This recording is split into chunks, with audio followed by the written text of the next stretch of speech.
Waalaikumsalam. Iya Mbak, mari silakan masuk, silakan duduk.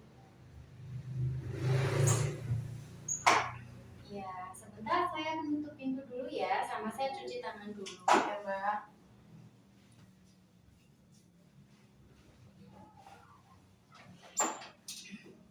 Baiklah, ini sebelumnya dengan Mbak siapa ya? Saya Nona Kasni. Ya, ini usianya berapa? Usia saya 16 tahun Mbak. Oke, alamatnya? Alamatnya saya di Grugen Probolinggo. Agamanya apa?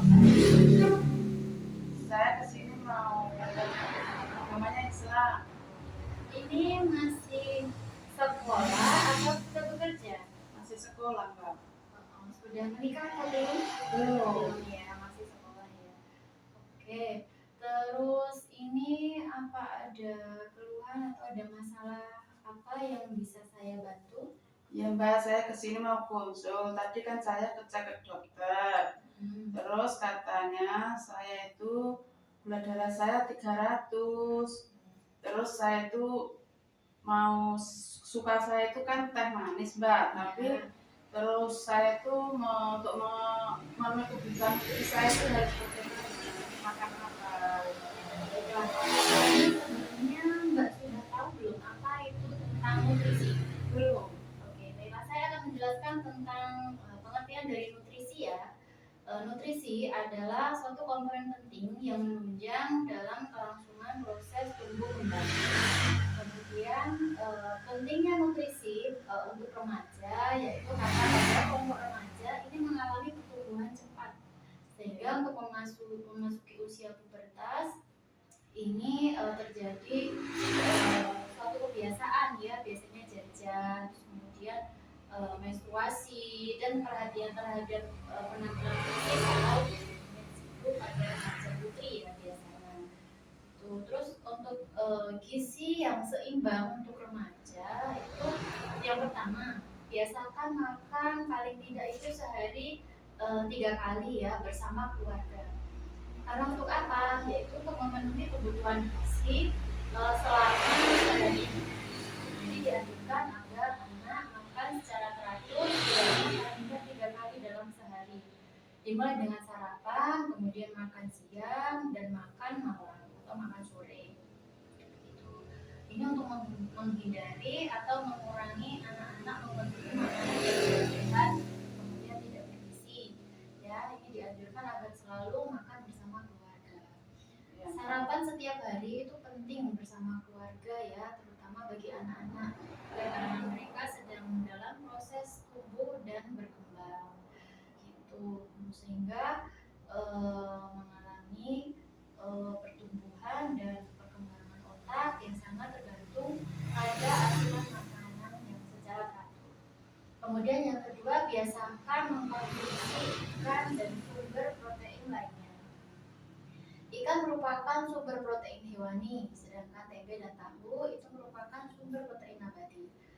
Protein ini merupakan zat gizi yang berfungsi untuk pertumbuhan dan mempertahankan sel dan jaringan yang sudah terbentuk. Dan untuk mengganti sel yang sudah dipakai itu, protein sangat diperlukan dalam masa pertumbuhan.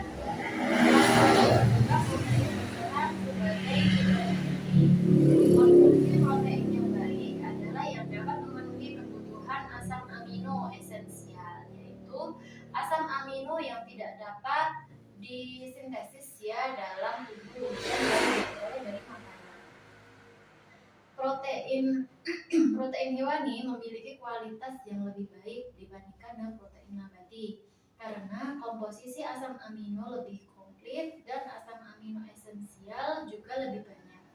Dari berbagai sumber protein hewani dan nabati ini mempunyai kandungan protein yang berbeda jumlahnya dan komposisi protein yang berbeda.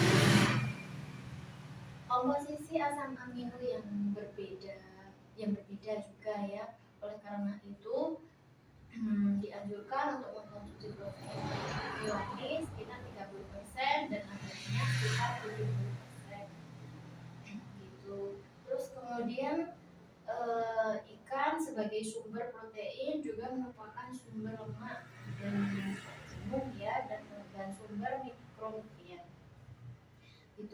kemudian tempe, kacang-kacangan, dan tahu itu juga mengandung kolesterol. Terus kemudian konsumsi tempe sekitar 100 gram atau 4 potong sedang per hari. Ini cukup untuk mempertahankan tubuh tetap sehat dan kolesterol terkontrol dengan baik. Itu Bu ya Mbak. Terus kemudian yang berikutnya yaitu perbanyak mengkonsumsi sayuran dan buah. Sayuran hijau maupun yang berwarna selain sebagai sumber vitamin mineral juga sumber serat dan senyawa bioaktif yang ini termasuk tergolong sebagai antioksidan ya. Terus kemudian buah selain sebagai sumber vitamin, mineral, serat, ini juga antioksidan, terutama buah yang berwarna hitam, ungu, dan merah. Mengkonsumsi sayuran dan buah-buahan itu sebaiknya bervariasi sehingga diperoleh beragam sumber vitamin maupun mineral serta serat. Kalau ingin hidup lebih sehat ya bisa dilipat gandakan itu kemunculan yang dikonsumsi baik untuk buah dan sayuran gitu. Terus kemudian yang berikutnya yaitu biasakan membawa bekal dan air putih dari rumah. Karena di sekolah biasanya kan jajan ya. Kalau bisa sebisa minimal hindari supaya tidak jajan di luar. Lebih baik bawa bekal saja dari rumah ya. Apalagi kalau ada jam tambahan itu disarankan sekali bawa bekal dari rumah sehingga nutrisi yang dibutuhkan oleh tubuh itu terus tercukupi ya. Kemudian yang berikutnya batasi mengkonsumsi makanan